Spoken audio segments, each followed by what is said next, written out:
Today in this episode, we're going to talk to a fellow grower, someone who is in the trenches of growing right now. She's going to show us how having a little time to yourself, taking care of yourself can help you on your growing journey and even help others. Let's get growing. Hello, and welcome to the Pray Just Plant podcast, the show that talks about growing a garden, a homestead, a healthy family, and most importantly, growing closer to God. I'm your host, Crystal Media, owner of the Red Ridge Farm Homestead, where our mission is to help women of faith find the courage to grow healthy food for their family while building a closer relationship with our Lord and Savior. If that's you, don't let the world hold you back. Pray, just plant. Hello, and welcome to the Pray Just Plant podcast. I'm your host, Crystal Media, and today's going to be a little bit different. I'm actually interviewing one of my Red Ridge Farm fellow growers. So I can't wait to introduce you to you. She is Virginia Switzer, and what is so great about it, too, is that she's my sister. So I can't wait to dive in and ask her all these questions about her growing journey. So hello, Virginia, how are you? I'm good. I'm like your number one fan, so I'm so excited. Well, thank you. So please introduce yourself. Besides that you're my sister, there's so much more to you. Well, my name is Virginia. I'm a gardener. I think of myself as a plant mom. I'm also an actual mom. I have a 3-year-old daughter, and I'm expecting another baby next month. And I'm a student. Wow. So I have another question for you, but how does having all of the growing that family, it sounds like you have a lot of family going on. How does that affect your growing, your garden and stuff? It's double-edged. So it like feeds that desire to do it, and I love gardening with my daughter. She's a big reason why I do. But then also it's hard to find the time. So it's a balance.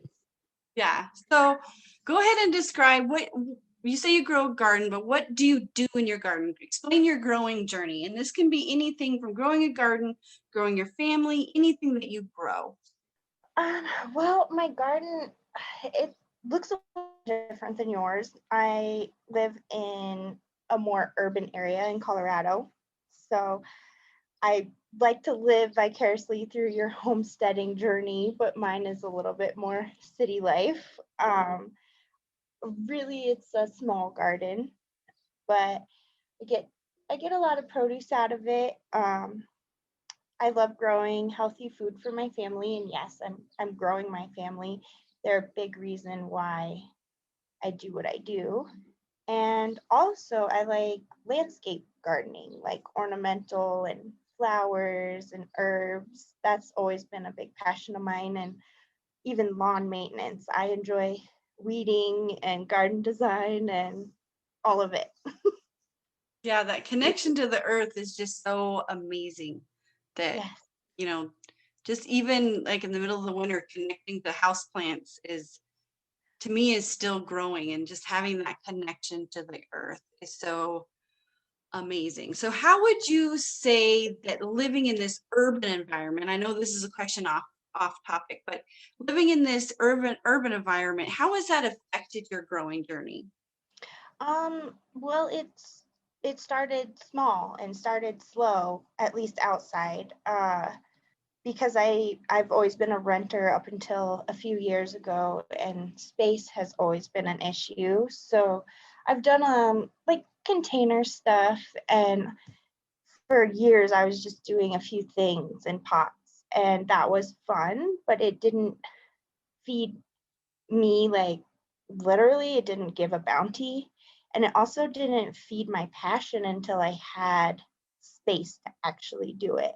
So I think it started small, and also it probably, like, I think I started with houseplants is what really sent me down my journey. That's why I think I'm a plant mom, because I have just a whole myriad of plants inside and out. Yes, you do. So how did you decide that you wanted to go beyond houseplants? How did you decide you wanted to do something more like providing food for your family? I've always really been interested in like horticulture and growing. Even back in high school, like all my summer jobs were outside. I was working in the dirt. That's where I would really enjoy myself. So veggie gardening has always been just like a natural extension of that. It really came down to space. Like when I finally lived somewhere where I could put enough in the ground, I knew that's what I wanted to do. I've always had that desire. And when you have young children or you're just trying to be healthy yourself, it's really satisfying to grow your own food. And so another side question, when you say it's satisfying to grow your own food, and you did say you have a small garden, is there other things you do to still bring healthy food into your family? Well, a good part of the urban lifestyle is we have farmers markets all around, and I've been able to outsource a lot of it, but it is costly. So that's why it's nice to bring into your backyard. But honestly, that's expensive in its own right for time and true expense. It is still expensive to grow your own food, but I have access to pretty great stuff around me. So how did you get started on your growing journey? Well, again, it goes back to all the way back to high school where I started working outside. But I think a huge push for me was when I was pregnant with my first daughter. Because I don't know if it was my pregnancy hormones or what, but that is when I truly started accumulating houseplants and I just couldn't stop. I think I just needed to nurture life. And there was just this internal drive. And I quickly filled our home with plants. And, and that's where I really got hooked on learning about growing. Like, I love to learn about the different names of plants, what they would need to thrive, how to take care of them. And I got hooked on that, seeking out knowledge. That's a big part of why I garden now, is because it's something I love to learn about. So I spend a lot of my free time, even when I'm not in the garden, learning about gardening. And that is just such a important part for me as well. How much time do you spend in the garden? How much time do you spend in food prep? How much time do you just take me through your day and what you do and include your school stuff too? Um, yeah, so a typical day on my growing journey is a very small amount of growing in the garden, like hands in the dirt time. Um, I wake up. I'm lucky to be able to stay at home with my daughter, and I do my school primarily online. Right now is summertime, so I'm on summer break and just loving it. But typically, it's raising my daughter and trying to do schoolwork, and I like how it gets us both out of the house because I have time just dedicated for us. Like, what are we going to do today? And a lot of that is we're going to go outside, we're going to water, we're going to look at plants, we're going to do seeds. And that's so special to me that I get to share that with her. I spend that time with her, I do my schoolwork, and then nap time. Nap time is when I get to do weeding, like go outside and do the stuff that has to get done that's not necessarily fun to share with a 3-year-old, and a lot of work. And then back inside when she wakes up, finding stuff to do. And I have a partner, I call him my husband. We've been together for, oh God, I don't know, years. And so he comes home and we do dinner. And as a family, we usually go back out in the evening and spend more time outside. So that garden is a place for us to grow as a family because we're not, inside attached to a screen or something else to pass the time. That is so cool that you really have made it a family together to grow together, and you have this story now behind all your food of your daughter planted this and she knows she planted it, and she has that story when she gets to pick that fruit and be like, I planted this, and that is just so amazing. So what has been your biggest achievement in your growing journey so far, would you say? And what did you learn from it? Um, well, it kind of comes back to talking about my daughter again, that my biggest achievement is the relationship that I'm nurturing with her in nature. Like that, my biggest success is when she goes out there and picks something off the plant and eats it that she wouldn't eat if I brought it home from a grocery store. Like, she absolutely loves little golden cherry tomatoes. And I could buy those all day and they go bad. But if she takes it off of the plant, like, she'll clean me out. I'd have to fight her for them. But it's really cool because she'll tell me what a plant needs to survive, and she'll tell me sunshine and water and love, and that fills me with so much pride. That's my success. I'm sure a lot of other moms would love to have their children, especially even mine, do that. To bring your family into it, and then they enjoy growing too. What would you say is your biggest failure in your growing journey so far, and what did you learn from it? Yeah, so I had to think about this one because I don't feel like I'm great at any of it yet, and so there's daily struggles. But I think my biggest failure is probably one that's just the most consistent, is probably wasted produce. It's my hardest pill to swallow.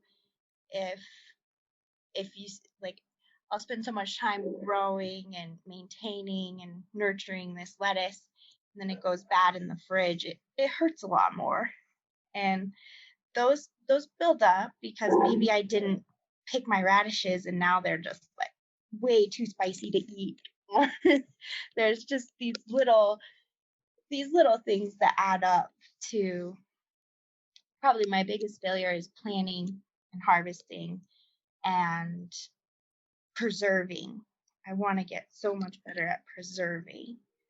Yeah, okay, yeah. I mean, it sounds to me like you have the growing going great, and the harvesting is something that's everybody has to learn how to do because it's just something we're not normal.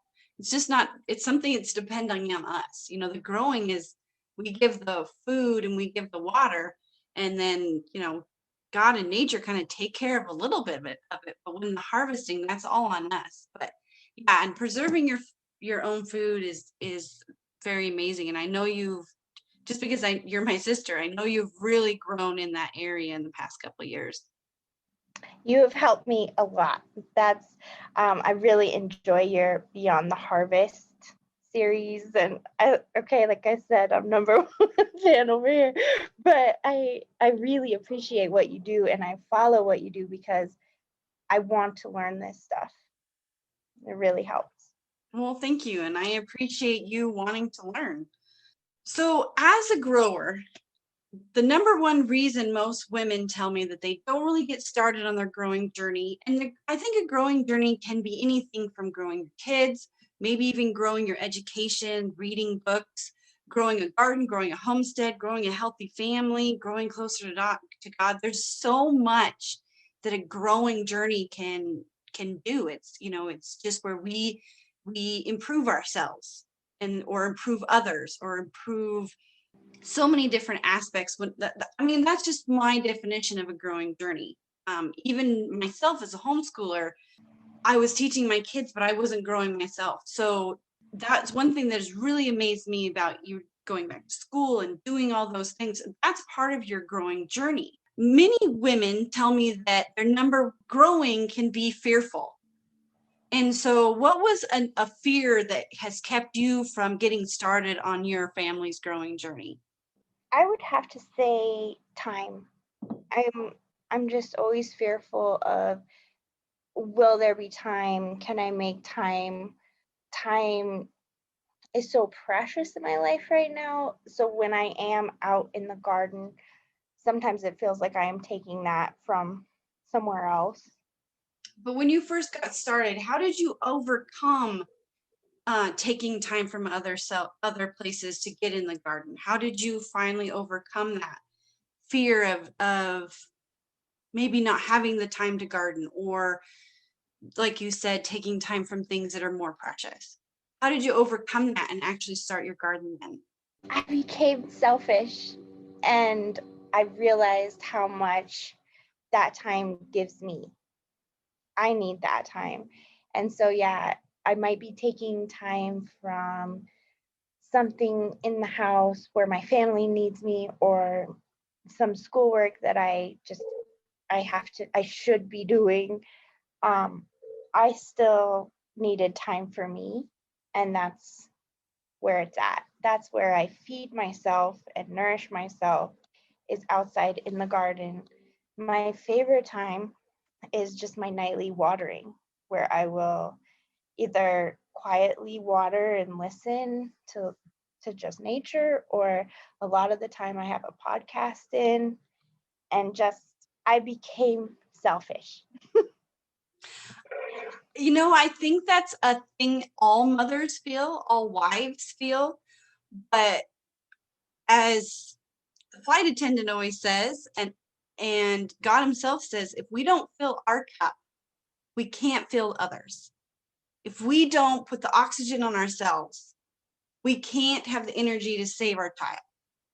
I think even myself, we really do feel that having time to ourselves, or even if it's 10-15 minutes, we really feel that it is being selfish. We can get stressed out too, and that even that 5 minutes, 10 minutes of watering the garden is going to feed your child as it's feeding you. Yeah. What advice would you give to other women to overcome any other fear? Maybe it's not the same fear that you have, but what advice would it be to take the first step, to start on their growing journey of either growing a garden, a homestead, or healthy family? What kind of advice would you give to someone who just wants to start growing? My advice would be to go for it, to take care of yourself. Um, it's valid, it's important. You're doing something. Um, find your joy. My joy is gardening. My joy is growing. So find it and advocate for it, and just do it. Find whatever grows your mind or your body or your soul, and just know that you're important, and what makes you happy is important. It's make the time, take the time. Because that happiness is spilled over into your child learning about gardening, and you as a family spending time outside. That's just an amazing story, and I want to thank you so much for sharing that story with us. I know it's really hard to talk about your fears and talk about failures, and even talk about achievements. It's really hard to do that, and I want to thank you so much for sharing it with my other fellow growers, and sharing that with me. How can we find you on social media? So I'm not very active on social media, but I would love to share with you some pictures I have of my garden and some memories I've made in it. If you have somewhere maybe in your show notes, and you could put them on your website. Yeah, that would be awesome. If you guys want to learn more about Virginia Switzer and more about her garden in her urban environment, you can go to the show notes on my website. I will put the link in the description below. I want to thank Virginia Switzer for joining us today in this interview. I know this was something different. I know this is just not like our normal episodes, but every season, the last episode, the 13th episode, is going to be devoted to you. It's going to be devoted to learning about someone on their growing journey, someone who is growing, someone who's growing a garden, growing a homestead, growing with God, growing their education, just growing. And again, I want to thank you again, Virginia Switzer, for joining us. You have just given us so much insight into what it is like to be on your growing journey in the time of young children in an urban environment. It is so amazing that you see that spending that time on yourself is still growing your family. Spending that time on yourself in your garden, growing your garden, is not only growing you, it's growing your children, it's growing your family, and it's growing healthy food for your family. So I want to thank you all for joining me today. If you are new to the podcast, welcome to the Red Ridge Farm community of fellow growers. And as always, pray, just plant.